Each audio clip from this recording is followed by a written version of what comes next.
James, he wants it. James with two, with one. LeBron again!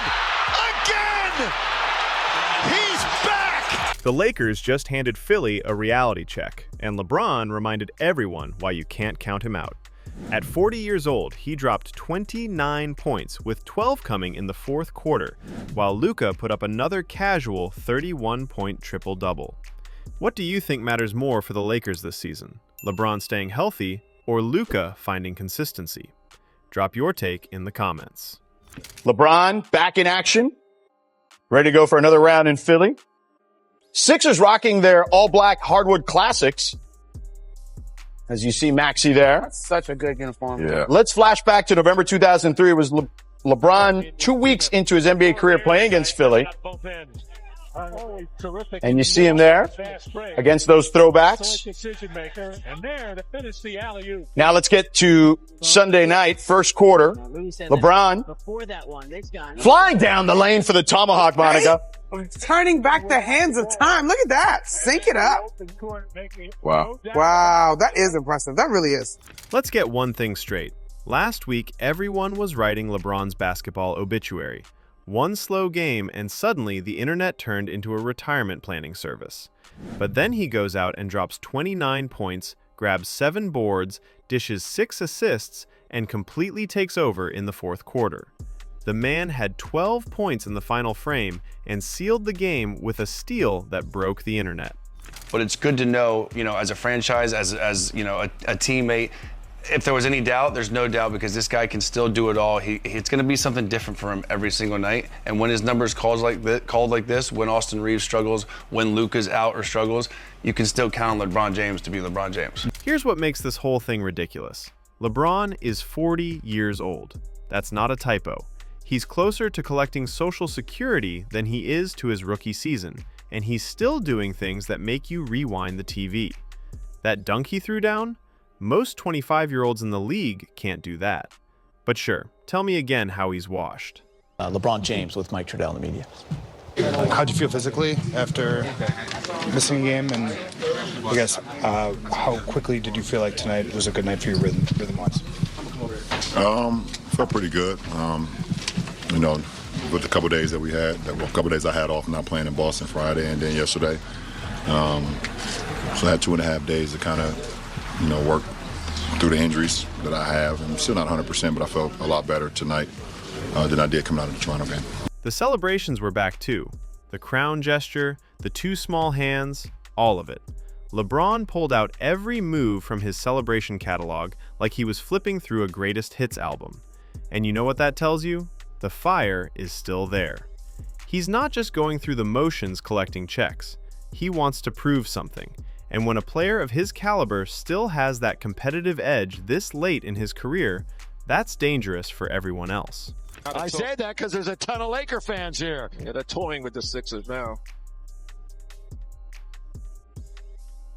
Lakers are 11 for 12 in the quarter. I think that'll get it done. Austin Reeves had an off night, going 3 for 16, which happens to everybody. But the beauty of this Lakers team is that when one guy struggles, they've got options. LeBron stepped up when Reeves couldn't find his rhythm, and that's exactly what championship teams need.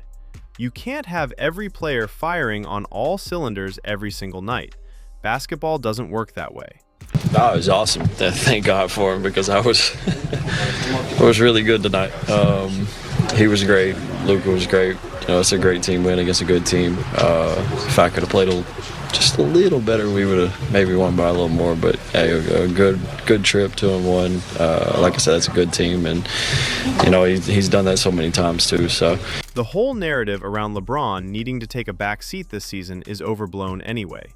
Nobody's asking him to drop 30 every night. That's not the point. The point is he can still do it when the team needs him to. He's playing smart basketball, facilitating, getting everyone involved, and then, when it matters, he can flip the switch. That's not a weakness. That's actually really smart. Think about it this way. If LeBron went out there every night trying to prove he's still the best player in the world, he'd probably break down by February. But by picking his spots, staying fresh, and letting Luka and Reeves carry the load on most nights, he's setting himself up to actually matter in the playoffs. That's when it counts. Nobody remembers regular season games in June. Get to Luka. Daddy Luka's back in the house. Recorded his 49th career 30-point triple-double, now only trailing Oscar Robertson for most in NBA history. Is that what you call him, Daddy Luka? That's what I'm calling him now. Now let's talk about Luka. The man put up 31 points, 5 rebounds, and 11 assists. He had a big game last year against the Lakers. Over 40.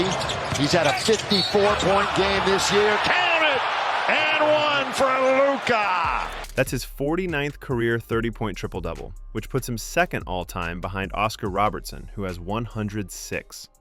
And here's where it gets interesting. Can Luka actually catch him? Some people say, no way. That's 57 more 30-point triple-doubles. That's not exactly easy. But let's think about this.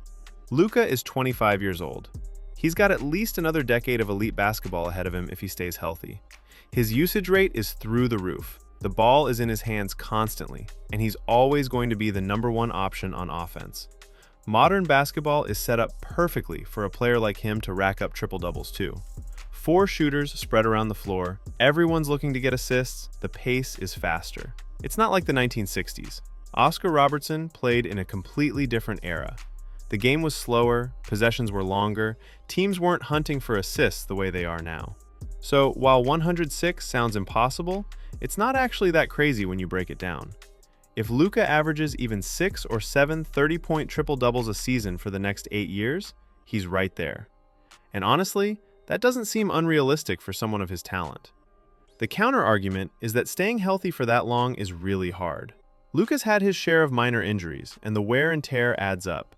Plus, 30-point triple-doubles aren't something you can just decide to go get. Everything has to line up.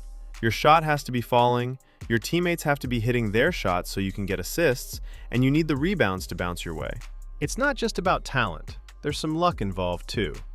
But if anyone's going to do it, it's Luka. The guy is a walking mismatch. He controls the game at a pace that makes defenders look silly. He's not the fastest or the most athletic, but his basketball IQ is off the charts. He sees plays developing 3 steps ahead of everyone else.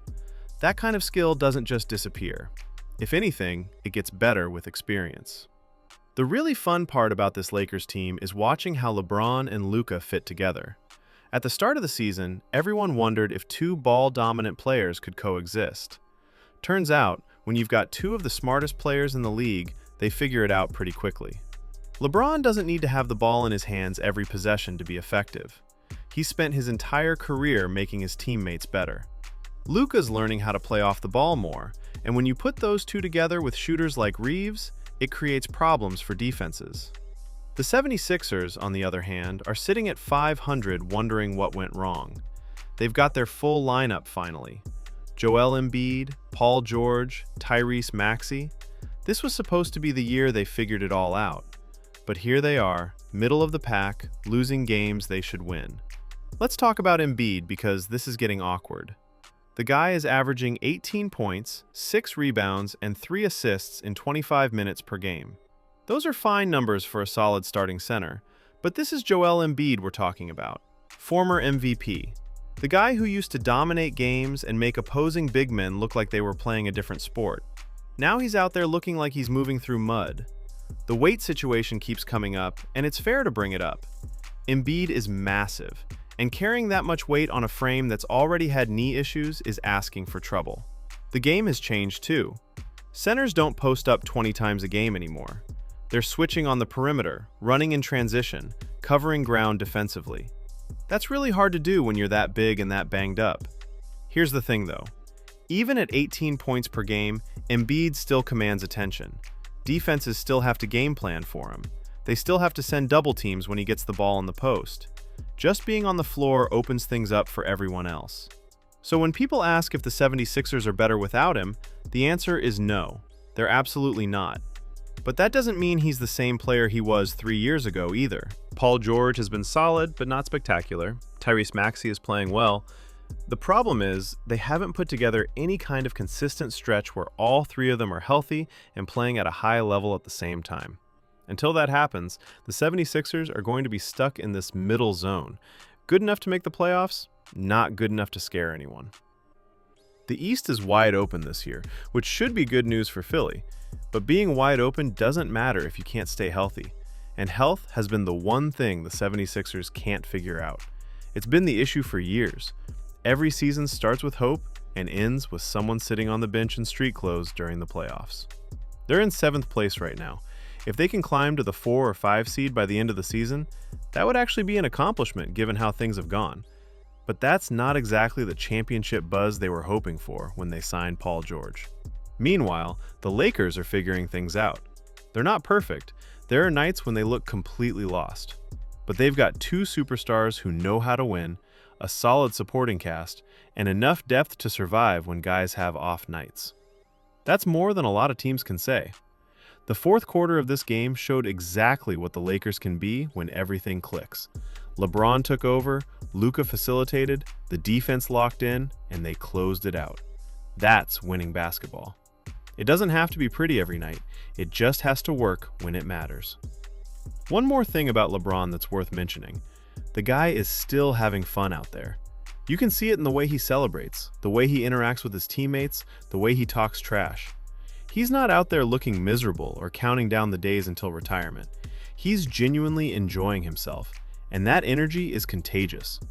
When your 40-year-old superstar is still playing with that kind of joy, it lifts everyone else up.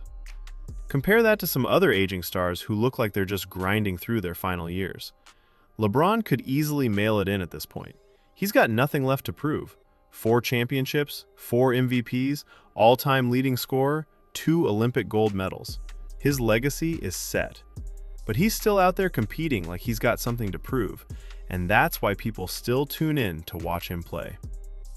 The Lakers are going to be fine this season. Are they title favorites? Probably not. But they're going to be in the mix, and in the playoffs, anything can happen. If LeBron stays healthy, if Luka continues developing, if Reeves keeps shooting well, they're going to be a problem for whoever they face. The 76ers need to figure things out fast, though. The clock is ticking on this core, especially with Embiid's health declining. They can't afford to waste another season hoping things will magically get better. At some point, you have to look at the reality of the situation and make some tough decisions. Whether that's adjusting Embiid's role, changing the offense, or something else entirely, standing still isn't an option. But for one night at least, the Lakers showed everyone what they're capable of when things go right. LeBron reminded us he's not done yet. Luka added another ridiculous stat line to his collection, and the 76ers walked away wondering what could have been if they had just one more stop or one more bucket. That's basketball, though. Some nights you're the hammer, some nights you're the nail. The Lakers were definitely the hammer in this one. So there you have it. LeBron turns back the clock, Luka keeps piling up historic numbers, and the 76ers keep searching for answers. The Lakers are figuring out their identity, and when LeBron can still take over games like this, they're going to be tough to beat. Hit that like button if you enjoyed this breakdown, and subscribe for more Hoops content.